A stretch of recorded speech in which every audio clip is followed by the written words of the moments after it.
Okay, a story called, it's one of the first short stories I've ever written, at least in the last 10 years, that I'm not ashamed of. And it's actually about a Singaporean who runs over, you tell me if it's authentic or not. Okay, it's called Mr. Nick's Kampong. The food there was good, at least. Not that he had much of a choice or any right to complain. His knees had almost buckled with relief when that message from his old friend Wei Jie, they played football together at St. Pat's, came through. The message conversation went something like this. Wei Jie, 11:20 p.m. Hey, bro. Jaden, our hero, 11:20 p.m. Hey, long time no see.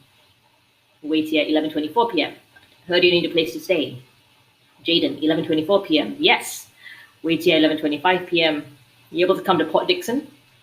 Jaden, 11:25 p.m. In China from next week till June.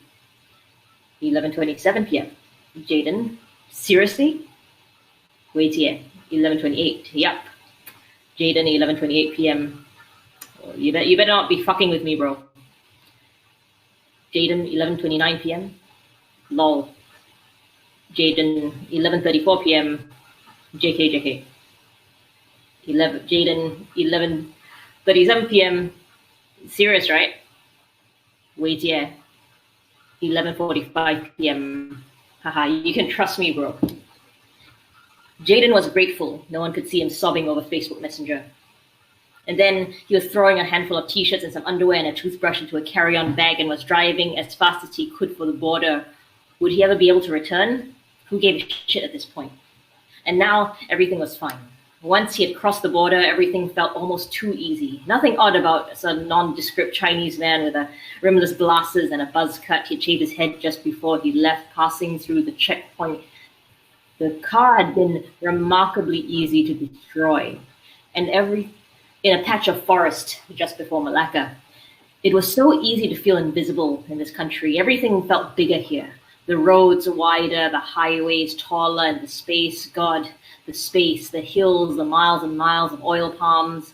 Why had he waited till a disaster had happened to drive up here? What had he been so afraid of?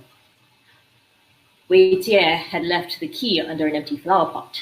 His house was a small one-story terrace that looked like it had not been changed since the 1970s. It was by the sea, a beach that had probably once seen tourists decades ago, but now was overrun with tractors and metal sheeting for construction projects.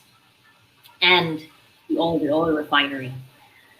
The huge, hulking machines that hummed constantly and rose out of the water like robotic Loch Ness monsters that seemed like they would dwarf Singapore's tallest construction cranes.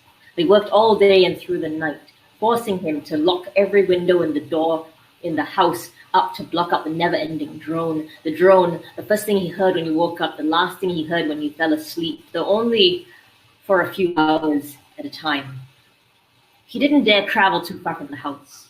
He bought a newspaper every morning from the nearby mama shop just to check on Singapore news, holding his breath as he flipped through until he was sure there was no mention of his name. He went to the same restaurant for lunch and dinner, a 5-minute walk from the house. He couldn't be too careful.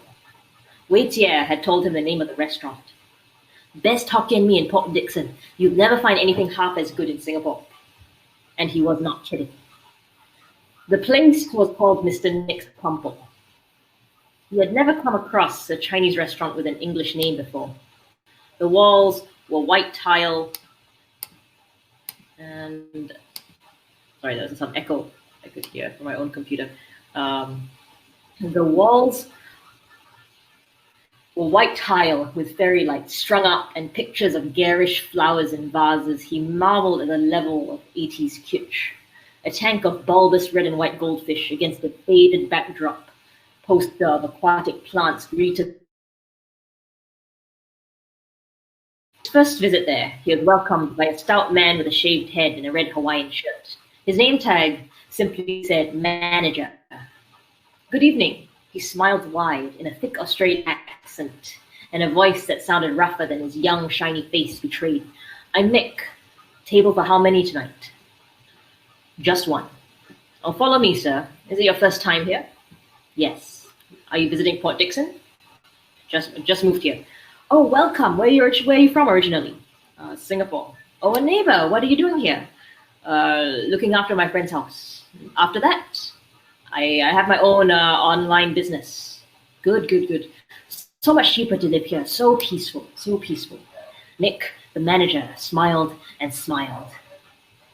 Jaden wanted to ask how a place where people lived with a constant drone of machinery could be peaceful. But it was safer not to speak too much. He breathed a quiet sigh and stopped asking questions. He knew how capable people could be in places like this. Perhaps Nick had been raised in Australia. The restaurant had a wall covered in pictures of a white man with long white hair, a photo with what seemed like decades of grinning customers. A faded picture with a couple in thick square glasses, the date in the corner reading September 10th, 1993. A less faded picture with a August 01. A Polaroid of him and two young women dabbing in what was probably a more recent picture. Who's that on the wall? He asked his waitress in Cantonese one evening. After his third day had memorized order, iced lima with food and then an anchor beer after, as she cleared away his empty plates. Nick lah, she said, the owner. It must be confusing, he thought. Owner just sharing the same name. And how long is he owned this about him? He asked. He had not seen a single white person in Port Dickson since he arrived, and certainly never. The waitress blinked, frowned. Nothing? Why? And you mean he's still around? Yeah, him. She pointed to the manager, Nick, by the cash register, who was counting his cash. Was she mad? The only thing he had in common with the man in the photographs was his shirt. He was short, stout. He looked the total opposite of him. And there was no way he had been an adult in the 80s. Or the 90s. What? Maybe this was the idea of an inside joke? Where's Nick from again? Pertha, you know. She lowered her voice, put her face to his ear. He could feel her breath against his cheek, smell her perfume. You know, he moved to Port Dickson long ago to escape his wife. He said she tried to kill him, you know. He froze, a cold ringing in his ears.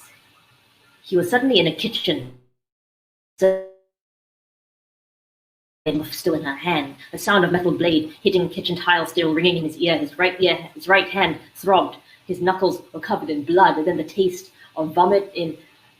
Oh, I know. You want a picture, right? Come take a picture. He was back in the restaurant again. Nick was running over with a Polaroid camera. No. It's okay. I don't like pictures. I'm not photogenic, he protested. This was the last thing he needed. This was fucking... This furry, said Nick, passing the camera to the waitress. All our loyal customers must have that picture on the wall. Say cheese.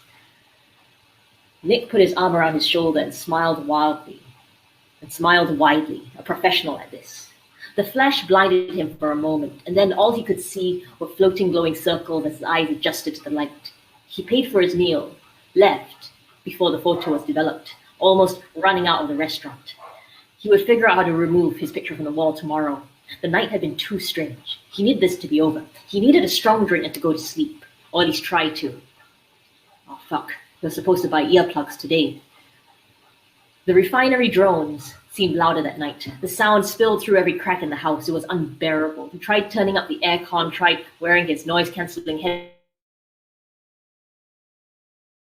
It was too loud to sleep. Even after 2 Johnny Walkers, which he had not explicitly said that he could drink anything in his house, but he had not said that he was not supposed to either. He tried watching people read novels aloud on YouTube, but the drone kept going and going, and he wanted to die. He gave up and went for a walk. Port Dickson was beautiful at night.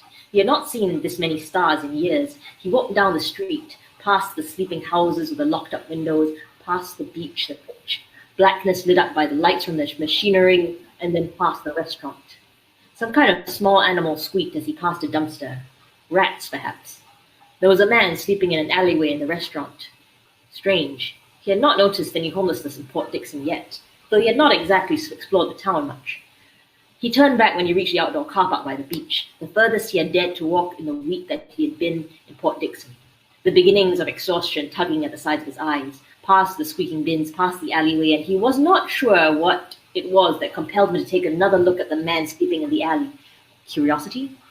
On a second glance, he was not sleeping like a homeless person, at least not the ones that he had seen on overseas holidays who had slept on the sides of buildings curled up under sleeping bags on cardboard. He looked more like he had fallen over and passed out drunk. He got closer, and that's when he noticed the red Hawaiian shirt. Nick's mouth was slightly open, his eyes shut, his body stiff, no sign of injury anywhere.